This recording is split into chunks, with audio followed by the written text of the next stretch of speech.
Buckley says he would KO GSP. Buckley took to X and reposted a video showcasing old highlights of former UFC welterweight and middleweight champion Georges St-Pierre. Buckley made a bold claim that he would knock out the man who plenty of fans considered to be one of the greatest of all time. He also took aim at Cub Swanson. Yeah, I knocked GSP out. If we was in this stage of my career right now, I don't think George would be messing with me, bro. But Cub, you a little different though, bro. You a fighter. So at the end of the day, bro, you was in the motherfucking weight class with BJP. And if you felt like that you could win that fight, I wouldn't be mad at you because you a fighter. So for you to come out and say, oh, better man than try, like you really trying to be on some slick shit, nigga, just say it. What the fuck have you done with your career, bro? You been in the business for 15 years, nigga, ain't never touched the title, boy. Ain't never smelt the title, nigga, ain't even taste that motherfucker, nigga. And you got the motherfucking nerve to talk about me and what the fuck I'm doing? I done went viral, bro. I'm in the rankings. I don't even think you ever been in the rankings, bro. Your biggest win ever in your life was being fucking Charles. Yo. Buckley is going wild. Buckley is going crazy. And to add to that, to the list of people that I called out, he was on Anik and Florian show, and he called out DC. On DC, not putting on for him. DC saying his call out of Conor McGregor, even though when expecting nothing from that call out, it was just a call out just to put himself out there. And DC shot all over it, saying it's the worst call out ever. Well, I hate call outs like that anyways, man. But this ain't about me. This is about DC and Joaquin Buckley. And Joaquin Buckley says DC is Uncle Tom. He never puts on for the brothers. He only puts on for the white people them. He said put on for Dagestani man, Khabib, put on for Islam, put on for Max Holloway, put on for Dustin. Say you ain't never gonna see no brother that this is put on for on the mic. Now let's come to the white brothers on the show. Me first. So here's the thing. Dana White. I told you this was coming up, man. I warned you this was coming up. I genuinely think that Buckley's actually playing it really well here. He's winning his fights first and foremost, and he's stirring as many pots as possible to get that buzz going, as well as his performances. And I think that's pretty much all there is to it. As for DC being an Uncle Tom, Uncle Sam, I'm down with it. McDane, what are you saying, bro? No comment. All this, no, hold on. You're getting away with a no comment, man. You know what I mean? This ain't central booking. This ain't fucking CIA, bro. You know what I mean? You're not wrong though with who he backs, though. That is quite the coincidence. Somebody give me a lawyer. Like, no. All right. I ain't saying another damn word. Somebody gets my lawyer on the phone. on the whole thing with the cop Swanson, even him knocking out GSP in this day and age that Buckley was talking about. Obviously, like he said, he's trying to gather up some buzz. But he's saying when he sees DC in his DC to keep that same energy the next time he sees him. He don't want him to be talking about, oh, I'm at work. I got to keep it professional. I got my suit and tie on. He's saying, DC, you're a fighter. When I see you, it's on sight. What are you saying, bro? No comment. The Yanks always make it about race, though. Mate, that's their go-to. Same with this Nigerian man in the corner here. Yeah, I mean, like he's the blurry man. And the blurry man coming out of the white man over here, like fucking hell, bro. Do you know, I'm about to get some of that Nigerian Joe off, and I can't wait to shit on it, son. Like I swear to God. Like, as soon as I taste that, I'm telling you how bad it is. Like I've got a bro at work that's bringing. Even if it tastes good. No. Say it's good, but say it's not quite as good. Is this your ploy of making the Ghana mans happy? Yeah. Say the Ghanaian Joe better. Yeah, I mean, you want to bring white people into this? I'm bringing this old rivalry. I ain't brought white people to nothing. Joaquin Buckley did. I just asking you a question, man. And you guys just happen to be white. And you guys are white. And you guys are why you happen to be here. So I'm asking you the fucking question, bro. Of what Joaquin Buckley said. This is entrapment. You know what I mean? You invited. Well, can I ask you a question? Can I ask you? Are you sure? No. We'll come to you, Robocop. Hold on. I really want to get. I really want to get answer. I'm not going away from my day with all this no comment bullshit, bro. No. We ain't having that. You know what I mean? You never happen to walk. Sorry, Jordan. I tried.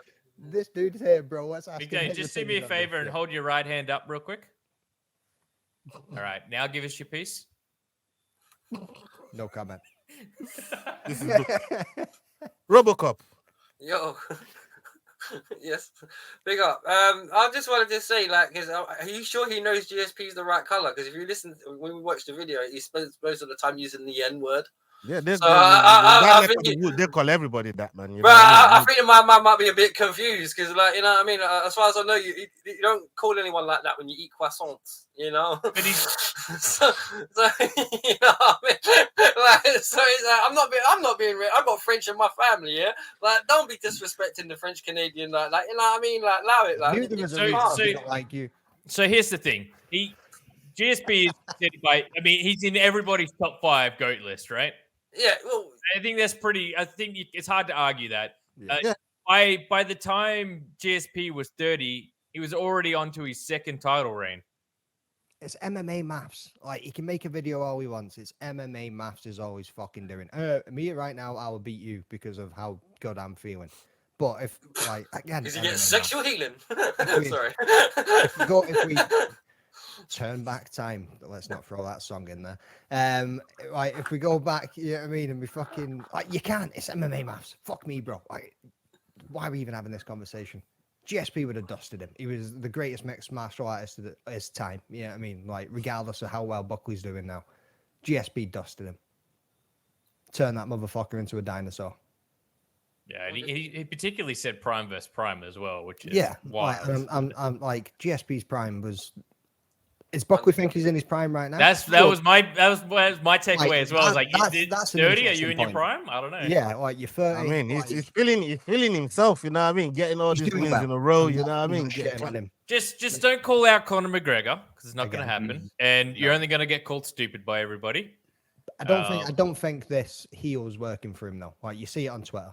Like, his engagement's dropping. Like, nobody's really into it. He doesn't need to force it though. He's already enough of a douchebag. I liked him before he was forcing it. It's a TikTok video. Same. That's what we just watched. It's a TikTok video, bro. But to go back to what Ola was saying though about his comments about DC, I'm trying to think of it. DC really only does back to white guys. I was about to agree. Yeah, 100%. I mean, I was let me come to you, Yao. I mean, look, when you've heard everything, all right, forget all the gimmicky stuff that he said, but the bit there with DC, because that shit there really burned it. I saw that shit on Anik and Florian. Salute to John Anik, right? And Kenny Florian on their show. I saw him on there and he looked really cheesed up about that shit, bro. Like, it was good. It was going in. What's your take on it? Yeah, like Leroy was just about to say, I fully agree. DC is similar to, and I can't remember the example now, but essentially to Eminem and rap music. Essentially, you can only have one great white rapper, and DC's mind is like, listen, I'm the greatest black MMA artist, practitioner ever. I mean, forget John Jones, although he beat me twice and all of that, but it's one of those things that happens, and Buckley's probably on the end of that because Buckley is not the same type of fighter, doesn't have the same type of pedigree coming from the whole wrestling background, all of that. So I wouldn't say he looks down on a Joaquin Buckley, but Buckley clearly feels that DC does have some sort of bias against fighters that come from not the sort of background that he comes from. And I can definitely see that and sort of agree, especially in terms of, we've all mentioned it tonight, DC is biased, and that is one of his biases. Just being in the training room, though, when you're around anyone who's a wrestler, you can pick them out from the bunch. They move different to everybody else. You can spot them from a mile away. They have that built into them. It's part of their makeup. You can spot them from a mile away, and they always band together with fellow wrestlers as well. So in that aspect, I can see how it would translate across. but the whole setup kind of reminds you of the previous two discussed fights when it comes to the Tyson one, and obviously the one with McGregor and everything. All that kind of, it's all PR though. And when you look at it, it's all the hype train again. Because I'm not being funny, like you just said, Leroy. GSP is comfortably one of the best mixed martial artists ever. Why he hasn't got to fight no cheese guy just because he made a TikTok video? You know what I mean? You're trying to use GSP's good name to build up your own. That's why you're calling him come out retirement for Khabib. Like, well, the funny thing is, it's not coming out retirement for fucking Buckley. But yeah, that's what I said about. Thank you. That's what I was just about to get on. Because the thing is, I know this for a fact because GSP said it as well on one podcast recently that Dana White's been trying to get the Khabib fight with him for the last like 3 or 4 years. And I'm not being funny, okay? I'm not being disrespectful. You can say that about a GSP as you see him now, when you see all of his health conditions starting to take its toll on him, and he starts talking about all of his personal experiences, like being abducted by aliens and all that jazz, instead of just falling asleep. You know what I mean? Like, so it's true. I'm not mocking the guy. You know what I mean? Like, it doesn't have to make sense to us. It makes sense to him in some strange sort of way. So that's a fighter's mind, isn't it? What can you say? You know what I mean? They make sense of it their own way. So it's just one of those ones. But realistically, like Ola just said, if Dana White can't get this guy to come out of retirement and fight, if he was still capable, why would he come out for you anyway?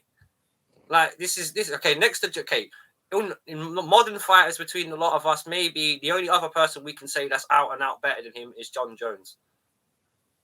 Forget weight class for a second. Just out and out better than him in terms of just slightly better all rounder is the only one we can say. You're Australian. I see Rosie in the chat pulling our receipts, man. You know, you go all the way back to Fury, man. Why are you bringing up old shit? Rosie's cool. Yeah, Rosie, why are you bringing up old shit? I forgot about that fight, Rosie. That's my chat, you know. My chat. No, big up yourself. One thing before we move on now, I want to dispute Yao's comment about one great white rapper. You forgetting about the legend. Don't say Vanilla Ice. Kelly. Don't say Vanilla Ice. Please don't say Vanilla Ice. You knew that Robert Matthew Van Winkle was about to get mentioned. Robert Van Winkle. Yeah, that's what I just said. Please don't say. Please, man. It's like when you walk out of an interview and you do that. It's like, please don't. Yo, I end every interview like that. What are you saying? Did you get the job? You see, this is why I came to you, man, about the fucking Joaquin Buckley fucking thing there, man. And now you want now you all got something to say. Yeah? All of a sudden, they all got something to say. Eh? Anyway, let's go on to. I got one. For the record, I started with something to say. You got the Vanilla Ice. Yeah, you did. You did. To be fair, you did. Chael Sonnen, this one here is not. We ain't got slide for this one, but this is the topic that I really wanted to talk about. So I thought I'll bring it. Chael Sonnen claps back at DDP, and he says DDP is out here complaining about UFC not officially announcing his fight, not officially giving him a date, not making his fight official, right? And Chael Sonnen says, hey, DDP, you can have no complaints. Why are you crying? He says UFC offered you to fight at UFC 300 and you turned it down. They even, when you said you didn't want to fight, they even offered you another opponent, and he said the reason why he turned the fight down was no through injuries, none of that. It was through not wanting to fly to Vegas or wanting to fight in Vegas. And that's why he turned down the fight.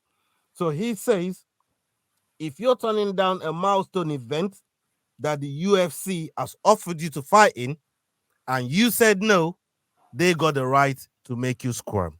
Yao, I'm going to come to you first on this. What's your take on Chael Sonnen? And Chael Sonnen is the bad guy in all of this. Let's remember that. Yeah.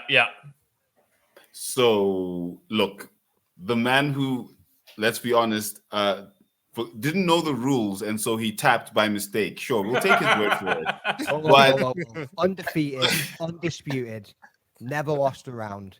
I don't recall him ever losing. Don't chat shit. You're still on this white man subject. This is what's going on here. I can see it. I'm loving his feud with DDP. Obviously, it started last year when DDP had a broken foot, couldn't take a fight, etc., etc. So this rivalry has been brewing and is continuing. And at point of slight correction, DDP said the reason he wasn't fighting was simply because he didn't want to have to rush into this fight. He had just come out of the other fight, which was brutal. It was a full 5 rounds against a very strong Sean Strickland. He wasn't carrying some injuries, but he is the champion. He gets to call the shots. He can't be forced into it. So I take it from DDP. Of course, I'm a DDP fan. So for me, Chael saying that is simply him continuing that venomous rivalry that he has with DDP, which for me is phenomenal because you can only be great if a great has an opinion on you. And Chael is, as you said, undisputed, never lost a round. So yeah, let's go. But I agree with DDP. You can't be forced into it as the champion. As the champion, you get to call the shots. But now if you're trying to call the shots and the organization is not letting you, then what kind of champion is that? How fair is that? On that, yeah, I completely agree with you there. Like, if you don't get to have a say as the champion, when the fuck do you get to have a say? And it would have been a quick turnaround. And that was, although he didn't get any injuries, that was a hell of a fight with Sean Strickland. Like, I mean, you still get the old cage rattled in that one. And you need time to adjust to then fight against the style bender. This is Izzy. This is the fight for the African champion. You can't just jump into it because they said, "Hey, click your fingers, fight again in April." You know. So I mean, what is this narrative about African champion? I could have sworn Izzy was Chinese. No, don't you start this fucking bullshit. You know what I mean? Anyways, Magdane, I want to get Magdane. I want to get your take on this whole Kelson and DDP malarkey that's going on, because it's like Chell is calling him out on all sorts. You know what I mean? When it's like when Chell goes on, when he goes against John Jones, we see Chell when he's really got his being the bonnet against you. He's making content all day on your class, and he don't give a fuck. But what you making of, you know, Chell saying DDP not really being a company man, especially at a milestone event, and does UFC have the right to make him squirm the way he's squirming? I reiterate what Yao said as well, like, and kind of what Leroy said as well. Like, when you're the champion, why, like, how do you not have a fucking say? And it seems to be, and we've seen this with them before, whether your face fits and whether they want you as the champ. If they don't want you as a champ, they're going to set up whatever they fucking want to set up because they think that it'll probably take you away from being the champ. You know what I mean? And it seems to be that's the case in this scenario. I haven't seen too much of what Uncle Kale's been saying. He's obviously clicking for the links for the views. You know what I mean? He does what he does. He gets all the fucking hits, and he likes to say names wrong because he knows it's going to get people to run up the comments. And he does it well. He does it well. Very, very brilliant. Well. Uncle fucking Shael Sonnen. You know what I mean? Like, he knows exactly what he's. It was written into the contract to replace Mike Titan, allegedly. Yeah. Stole Terry Cruz's spot against the fucking GOAT. Yeah, I mean, like, all of a sudden just creeped up out of nowhere. He was just like, "Fuck Terry Crews, I'm coming back." It's what Kale does, bro. It's what Kale does. Yeah. But yeah, DDP's getting a bit of a fucking short straw. Well, not short straw. Like, I reckon with his forward pressure and the way that he goes into a fight, he's got a very good chance at beating Izzy. Oh yeah. Making him do it in Australia probably wasn't something that he wanted. We all wanted to see that UFC Africa, and I don't know what they're trying to hold out on that later on. Even I think Temba Grimmo came out and said he would be the main event of the African card, and it's like, well, not if you've got an African champ sitting there, bro. Like, you ain't going to be the main event. Like, you could potentially co-main it. You know what I mean? He's building things, like he's doing everything he has for his country and stuff. But nah. I'll tell you this: if it happens in Australia, DDP will be the hometown favorite. Yep, that's probably a fair shout. Yeah, I mean that New Zealand Australian fucking rivalry that you know what I mean, that goes deep, so I can see why. And beating man like Robert Whittaker in front of his own fans, yeah, like all of Australia hated Izzy after he did what he did to Whittaker. Yeah, I get it. Even though DDP did the same, he didn't do it in Australia. Yeah. True that. Robocop. Big up. Do you think, because I'm trying to get an alternative perspective here, and you don't have to give it if you don't agree with it, but do you think as a promotion, if they have you as a champion, they probably know that you're not really injured, right? can they really? Obviously, their job is to offer you fights, and you can either say yes or no. But then it's like saying in America or in the Western world, there's free speech. Free speech. Everybody can say what the fuck they want, but they can't tell you. You can't control the consequence of what you say. You know what I mean? You got the right to turn down the fight, but the consequence of turning down that fight, is that what DDP is experiencing here? Well, it's company politics, isn't it? That's what the be and end of this is. If you're in the company and we pay you hundreds of thousands of dollars or whatever else, you do what we tell you because we sign your check. That's the oldest cliche in history. If we sign your check, we can do what we want with you, basically, and that's corporate America for you, to be honest. And the thing is, sorry, I was going to say at the end of the day, the organization, if they don't even need Conor McGregor to continue, then they don't need anybody. They'll just move on. Well, that's the thing. It's the good of the fighter over the politics, because obviously, like Chael said, because realistically, the Chael informant, he's just doing what he does and being a bad guy and rubbing salt in the wound, isn't it? Really, it's just being Chael's son, and really, but in the whole, it's the conflict of interest between what's good for the fighter and what's good for the milestone event for the corporation. If you like, you need only go back to when Ngannou was fighting, how quick they stripped him, trying to get him to re-sign. Even right now, look at John Jones and what they're allowing him to get away with. Yeah, exactly. This is what I'm saying with if you face fucking fits and whether they want you as a champ or not. Like, because if Aspinall was undisputed and had that injury, he would have been stripped for sure. Oh, 100%. Well, it's the politics of being a corporate man or not, isn't it? If you're good with the company, then you can get all sorts of perks and twerks. If not, you're going to get steamrolled. It's okay. We made the joke about a white man business, but that's about as white man business like as you get, innit? And don't get it twisted. I'm Irish by blood, so I don't consider myself mainstream white anyway. So there you go. You're more on the fluorescent variety. Big up Mrs. Robocop in the house. Salute to Mrs. Robocop. Big up yourself. Well, I'll tell you what, this is how mixed up my background was. I got an Irish mother, but a Jamaican auntie. Work that one out. I used to get my ass kicked at the drop of a hat. So, and I'm glad they done it, mate, because it gave me discipline in it. They made you pick that hat back up too. Yeah. No, that's the one thing about my Jamaican auntie, and I'm sure Ola and all the African man can relate to this. Yeah, right? Well, don't think without a proper old school black mother. If you go down from that slippy hit, she's gonna stop. That just means you're easier to hit. Because I'll tell you what, bro, when Auntie Jessie, God bless her soul, like, she was a calm woman, she was a loving woman, she was a kind woman. But when she used to lose it, bro, I've seen worse beatdowns on my brethren when they get hit by their mumsy with their slippers. Yeah. So how quick are you over 100 meters, mate? It depends on me. Because I remember how fast I could get out the front door and down the street. Oh yeah, fucking hell. Yeah, if I could go light speed Goku instant transmission stuff, gone. Yeah, that shit's wild, man. You know? I hit the top of the stairs before the slipper was off the shoe. It was like boom.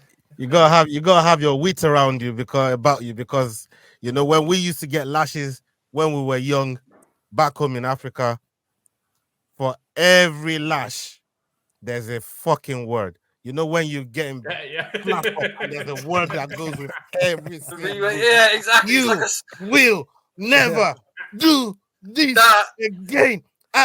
Another word, another sentence. Shut the fuck. Yeah, where's the full stop? Bro, where's the full stop? Crying. Oh, I'll give you something to cry about. These kids I tell you what, the way Ola's did, nothing's worse than getting your ass kicked to a soundtrack. Yeah, you will not lose ever. Especially when seven.